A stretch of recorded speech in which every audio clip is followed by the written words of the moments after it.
Hi friends, ನೀವು ಏನಾದರೂ marketer ಆಗಿದ್ದರೆ ಅಥವಾ ಯಾವುದಾದ್ರೂ ಅಫಿಲಿಯೇಟ್ ಪ್ರಾಡಕ್ಟನ್ನು ಪ್ರಮೋಟ್ ಮಾಡ್ತಾಯಿದ್ರೆ ನಿಮಗೆ ಬೇಕಾಗಿರುವುದು ಒಂದು ತುಂಬ ಮುಖ್ಯವಾದ ವಸ್ತು ಏನಂದರೆ ಅದು ಟ್ರಾಫಿಕ್. ನಾವು ನಿಜವಾಗಲೂ ಯಾವಾಗಲೂ ಯೋಚನೆ ಮಾಡ್ತಾ ಇರ್ತೀವಿ, ನಮ್ಮ ವೆಬ್ಸೈಟ್ಗೆ ಟ್ರಾಫಿಕ್ ಹೇಗೆ ತೆಗೆದುಕೊಂಡು ಬರಬೇಕು, ವೆಬ್ಸೈಟ್ಗೆ ರೀಚ್ ಹೆಂಗೆ ಸಿಗುತ್ತೆ ಅಂತ ಯೋಚನೆ ಮಾಡ್ತಾ ಇರ್ತೇವೆ. ಅದೇ ಗೂಗಲ್ನಲ್ಲಿ SEO ರ್ಯಾಂಕ್ ಮಾಡಲು ತುಂಬ ಕಷ್ಟವಾಗಿದೆ ಮತ್ತು ಯೂಟ್ಯೂಬ್, ಫೇಸ್ಬುಕ್ನಲ್ಲಿ ಮತ್ತು ಕೂಡ ಆರ್ಗ್ಯಾನಿಕ್ ಟ್ರಾಫಿಕ್ ಬಿಲ್ಡ್ ಮಾಡಲು ಟೈಮ್ ಹಿಡಿಯುತ್ತೆ ಅಲ್ವಾ ಗೆಳೆಯರೆ. ಈ ವಿಡಿಯೋದಲ್ಲಿ ನಾನು ಕೋರಾದ ಮಾರ್ಕೆಟಿಂಗ್ ಬಗ್ಗೆ ಹೇಳ್ಕೊಡ್ತೀನಿ. ಕೋರಾದಿಂದ ಮಾರ್ಕೆಟಿಂಗ್ ಹೇಗೆ ಮಾಡಬೇಕು ಅನ್ನೋದ್ರ ಬಗ್ಗೆ ತಿಳಿಸ್ಕೊಡ್ತೀನಿ.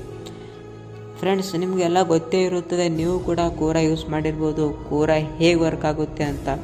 ಕೋರಾ ಒಂದು ಒಳ್ಳೆ ಬೆಸ್ಟ್ ಆ್ಯಪ್ ಅಂತ ಹೇಳೋಕ್ಕೆ ಇಷ್ಟಪಡ್ತೀನಿ. ಏಕೆಂದರೆ ಇದರಲ್ಲಿ ತುಂಬ ಹಾಟ್ ಆಡಿಯನ್ಸ್ ಇರ್ತಾರೆ.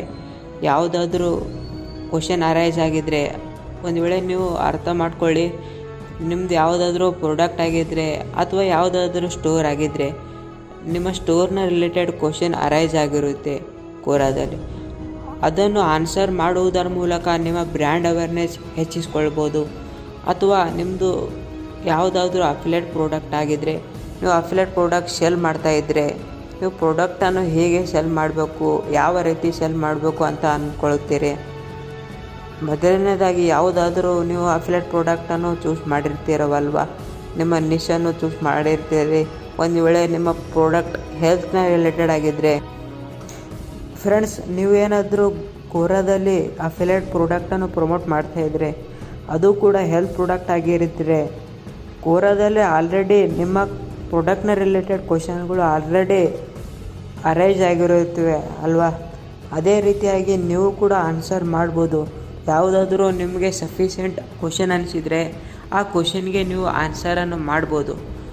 ಅದು ಆದರೆ ಒಂದು ತಲೆಯಲ್ಲಿ ಇಟ್ಕೊಳ್ಳಿ, ಆನ್ಸರ್ ಬರೆಯೋದ ವೇಳೆ ಹೆಚ್ಚಾಗಿ ಅಫಿಲಿಯೇಟ್ ಲಿಂಕ್ಗಳನ್ನು ಪೇಸ್ಟ್ ಮಾಡೋದಕ್ಕೆ ಹೋಗಬೇಡಿ. ಯಾಕಂದರೆ ಇದು ಒಂದು ರೀತಿಯಲ್ಲಿ ಸ್ಪ್ಯಾಮ್ ಅಂತ ಅಂದ್ಕೊಳ್ಬೋದು ಓದೋರು.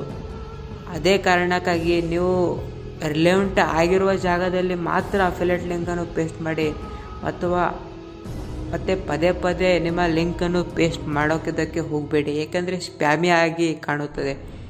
ಒಂದು ವೇಳೆ ಕೆಲವೊಂದು ಸಲ ಏನಾಗ್ಬಿಡುತ್ತೆ ಅಂದರೆ ಕೋರಾ ಡೈರೆಕ್ಟಾಗಿ ನಿಮ್ಮ ಆನ್ಸರನ್ನು ಡಿಲೀಟ್ ಮಾಡಿಬಿಡುತ್ತೆ. ಏಕೆಂದರೆ ಕೋರಾ ಅಫಿಲಿಯೇಟ್ ಲಿಂಕ್ ಪ್ರಮೋಟ್ ಮಾಡಲು ಬಿಡೋದಿಲ್ಲ.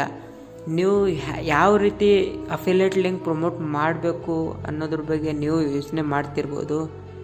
ಕೋರಾದಲ್ಲಿ ಅಫಿಲಿಯೇಟ್ ಲಿಂಕ್ ಪ್ರಮೋಟ್ ಮಾಡಬೇಕು, ಹೇಗೆ ಮಾಡಬೇಕು ಅಂತ ನೀವು ಯೋಚನೆ ಮಾಡ್ತಿದ್ರೆ, ಮೊದಲನೇದಾಗಿ ಒಂದು ವಿಷಯ ತಿಳಿದುಕೊಳ್ಳಿ. ಯಾವುದಾದ್ರೂ ಕ್ವಶನ್ಗೆ ಆನ್ಸರ್ ಮಾಡ್ತಾಯಿದ್ರೆ ಒಂದು ಒಳ್ಳೆ ವೆಲ್ ಆರ್ಗನೈಸ್ಡ್ ಆಗಿರುವ ಆರ್ಟಿಕಲನ್ನು ಬರೆಯಿರಿ.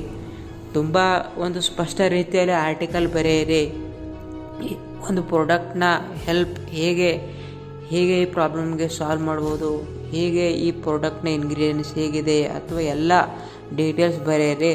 ಮತ್ತು ಅಟ್ಲೀಸ್ಟ್ 2000 ವರ್ಡ್ಸ್ ಆರ್ಟಿಕಲ್ ಆದರೂ ಬರೆಯಿರಿ. ಅಂದರೆ 2000 ವರ್ಡ್ಸ್ ಆರ್ಟಿಕಲ್ ನೀವು ಬರೆದ್ರೆ ಕೋರಾ ಈಸಿಯಾಗಿ ನಿಮ್ಮ ಆರ್ಟಿಕಲನ್ನು ರ್ಯಾಂಕ್ ಮಾಡುತ್ತೆ ಮತ್ತು ನಿಮ್ಮ ಕ್ವಶನ್ ಮತ್ತು ನಿಮ್ಮ ಆನ್ಸರ್ ಕೂಡ ರ್ಯಾಂಕ್ ಮಾಡುತ್ತೆ.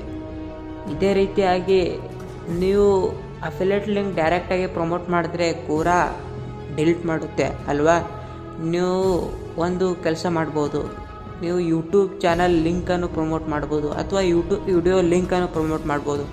ಕೋರಾ ಯೂಟ್ಯೂಬ್ ವಿಡಿಯೋ ಲಿಂಕನ್ನು ಸಸ್ಪೆಂಡ್ ಮಾಡಲ್ಲ ಅಥವಾ ಡಿಲೀಟ್ ಮಾಡಲ್ಲ, ಆಯಿತಾ.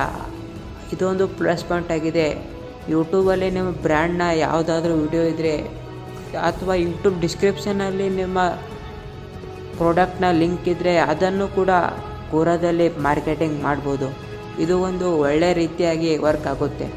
ಮತ್ತು ಕೋರಾದಲ್ಲಿ ಬ್ರ್ಯಾಂಡ್ ಅವೇರ್ನೆಸ್ ಹೆಚ್ಚಿಸಿಕೊಳ್ಳಲು ನಿಮ್ಮ ಪ್ರೊಫೈಲನ್ನು ವೆಲ್ ಡಿಸೈನ್ ಮಾಡಿ.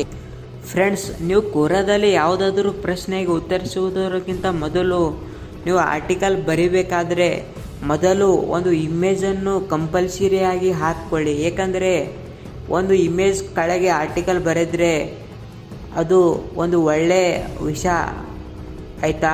ಏಕೆಂದರೆ ಕೋರಾದ ಆರ್ಟಿಕಲ್ಗಳು ಗೂಗಲ್ನಲ್ಲಿ ಕೂಡ ರ್ಯಾಂಕ್ ಆಗುತ್ತೆ ಮತ್ತು ಇತರೆ ಸರ್ಚ್ ಇಂಜನ್ ಯಾಹೋ ಬಿಂಗ್ನಲ್ಲಿ ಕೂಡ ರ್ಯಾಂಕ್ ಆಗುತ್ತೆ ಮತ್ತು ಫೋಟೋಸ್ ಗೂಗಲ್ ಫೋಟೋಸ್ನಲ್ಲಿ ಕೂಡ ರ್ಯಾಂಕ್ ಆಗುತ್ತೆ. ಇದು ಒಂದು ಒಳ್ಳೆಯ ವಿಷಯ. ಇದನ್ನು ಕಂಪಲ್ಸರಿಯಾಗಿ ಯೂಸ್ ಮಾಡ್ಕೋಬೇಕು. ಫ್ರೆಂಡ್ಸ್, ಈ ವಿಡಿಯೋದ ಕನ್ಕ್ಲೂಷನ್ ಏನಂದರೆ, ಕೋರಾ ಒಂದು ಕ್ವಶನ್ ಆನ್ಸರ್ ಪ್ಲ್ಯಾಟ್ಫಾರ್ಮ್ ಆಗಿದೆ. ನೀವು ಎಷ್ಟು ಹೆಚ್ಚು ಇನ್ಫಾರ್ಮೇಷನ್ ಕೊಡ್ತೀರಾ, ಎಷ್ಟು ಒಳ್ಳೆ ಕಂಟೆಂಟ್ ಕೊಡ್ತೀರಾ, ಅಷ್ಟು ನಿಮ್ಮ ಆನ್ಸರ್ ರೀಚ್ ಕೊಡುತ್ತೆ. ಹೆಚ್ಚಾಗಿ ಕೋರಾ ನಿಮ್ಮ ಆನ್ಸರನ್ನು ರೀಚ್ ಕೊಡುತ್ತೆ. ಮತ್ತು ಪದೇ ಪದೇ ಅಫಿಲಿಯೇಟ್ ಲಿಂಕ್ ಪೇಸ್ಟ್ ಮಾಡೋದು ಅಥವಾ ನಿಮ್ಮ ವೆಬ್ಸೈಟ್ಗೆ ಟ್ರಾಫಿಕ್ ಸೆಂಡ್ ಮಾಡೋದು, ಇದನ್ನು ಮಾಡಿದರೆ ಕೋರಾ ಗ್ಯಾರಂಟಿಯಾಗಿ ನಿಮ್ಮ ಆನ್ಸರನ್ನು ಡಿಲೀಟ್ ಮಾಡುತ್ತೆ.